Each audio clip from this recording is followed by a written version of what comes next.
I don't know much about the theory on Illuminati. I can't stand you. I do know, haven't heard about those things that this definitely makes me wonder about the Sphinx in Egypt. Uh, there's some things, the cat, the worship, and when they say symbology. When I look at it, animal sacrifices over there in Bloomfield, and I ask these questions, I have to ask them basic questions like, is that considered a shooting, a sacrifice? Whenever they go in to assault, police, is that also design? Is there like a design plan? So when we look at this whole story right now, and right now, what brings legitimacy is the animal sacrifice and occult crimes. Now that aside, when I look at this, and I know what that represents to someone on one side of the issue on the left, when I look at it from my vantage point, I look at it as a building and something we want to design and creativity and arts, okay? Just like when I think about safe houses, I think, hey, we need to be in a proper safe place for victims of crime. Crime victims need to be in a safe place, naturally, under these circumstances. So naturally, I want to diffuse this argument though. Now, I do believe there are things going on, and it's scriptural, and it's biblical. There's some biblical events. When they talk about the dark horse, and they talk about, things are set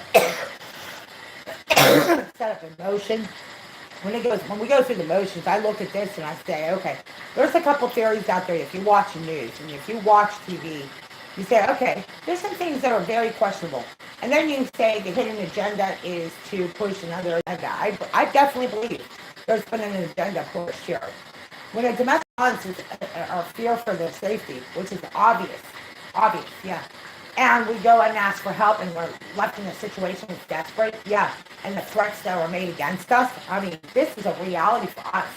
This is a sad reality. So when it says about boundaries and setting limits, I get that. This is far different. This is an actual criminal case right now in progress. And this is actually needs to be properly investigated. Every terroristic threat needs to be looked into. And I'm not playing games with these people anymore. They can't do is go around and start threatening people's lives. Theory or not. This goes on YouTube, this goes on Facebook. There's a lot of threats that have been made, directly or indirectly. So we're going to discuss this, about the terroristic threats. Anyone making terroristic threats, they will call the SWAT and FBI. And I have already done this. I've contacted the FBI, I've contacted police departments, and I have asked and I've requested assistance for this reason, because I am concerned. This is our president.